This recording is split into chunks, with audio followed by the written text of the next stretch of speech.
Ever been out in the deep woods? I mean, real deep, where the trees press in so tight the sun can barely kiss the ground? Where it gets so quiet, the loudest thing is the thumping of your own heart. Then, out of nowhere, comes a sound that don't rightly belong, a sound that slides under your skin and makes the hair on your arms stand on end. That's the kind of tune the Kentucky hills sometimes sing, and you best be listening close. Howdy, folks, and welcome back to Kentucky Melody. We're mighty glad to have you gather round the fire with us again. Tonight, we're venturing down a dark path, one whispered about in hushed tones, a place where the very air seems to hum with a sorrowful, lonesome tune. This here's the tale of the Whispering Trace. Now, them old-timers, the ones tucked way back in the hollers of eastern Kentucky, they used to talk about the airs. Not the kind of air that'd stir the leaves on the trees, mind ya, but sounds that just didn't have no rightful place in this world. They'd tell you, certain paths, them forgotten traces snaking through the deep woods, they held on to echoes of things a body's better off not stirring up. This story, it centers on a young woman, Sarah by name. A folklorist, they called her. She come up to Knott County. Must have been late in the fall of '78. Wasn't chasing Haints, not really. She was after them old songs, the kind that was dying out with the last of the old folks who held 'em in their hearts. Her work, it took her to cabins so far back, some folks living there hadn't laid eyes on an outsider in a coon's age. It was old Elara Vance who first let on about the Whispering Trace.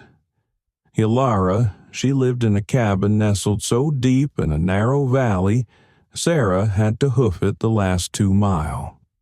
While Sarah was getting Elara's shaky voice down on her recording machine, singing an old song called Pretty Polly, she asked about local tales, anything peculiar. Elara's eyes, usually bright as a bluebird's, they lost a bit of their shine. "There's a path," she said, her voice dropping to a hush, "not a far piece from here, up past where the strip mine used to be. We always did call it the Whispering Trace. Ain't no natural wind makes the sounds a body hears up there."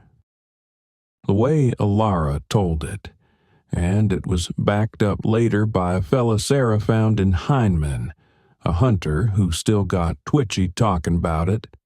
The trace was known for a right strange sound, almost like music. Weren't no animal, weren't no person, but something caught in between. Some allowed it sounded like a woman humming a mournful tune, just so faint you could barely catch it. Others said it was a soft, hissing kind of whisper, like voices talking in a tongue you couldn't rightly make out, always seeming to come from just over your shoulder or from out the thick rhododendron bushes crowding the trail. That hunter, Silas, he claimed he'd been on that trace one time years back, tracking a big buck. Said the whispering started out soft, like the rustle of a silk dress. Then it got louder, and it seemed like it was calling his name, though the voice was thin, like air, and you couldn't tell if it was man or woman.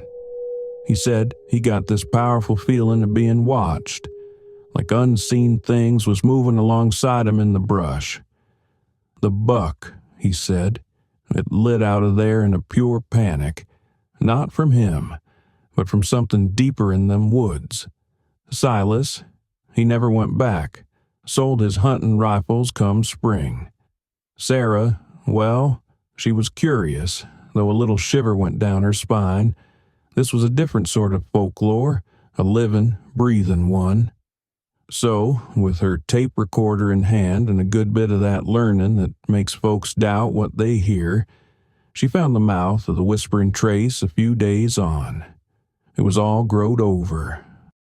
The air in there, it was heavy like, and the late afternoon sun, it purely struggled to get through the thick leaves overhead. At first, all she could hear was what you'd expect in the woods, a squirrel carrying on, a crow hollering off in the distance. But then, as she went in deeper, things changed. A quiet fell. The regular sounds of the woods just seemed to die down, and in their place come this tiny, high-pitched hum, almost too soft to notice. She switched on her recorder. That hum, it got stronger, and then it turned into something that truly did sound like a far-off, sorrowful song. It was pretty in a way, but it made the hairs on your neck stand up, like a lullaby sung by something that had never known a moment's peace. It seemed to drift through the trees, not coming from any one spot, but all around her. Now, this is where what Sarah herself told in a low voice to a friend from her college later on becomes the real heart of this here Kentucky melody. She said she felt a pull, a strong notion to follow that sound deeper into the trace. The melody, it seemed to be promising something, an answer to a question or some kind of secret. Against what her good sense was telling her, she kept on walking. The path got narrower, and the trees, they seemed to lean in closer. Then the whispers started. They begun soft, like somebody sighing right next to her ear. Sarah. It seemed to hiss, like the sound of dry leaves blowing over bare rock, but it made her name clear as day. She whirled around. Nothing there, just the thick, still trees. The melody got louder, and it mixed in with them whispers. It felt, she said, like the woods themselves was trying to talk to her.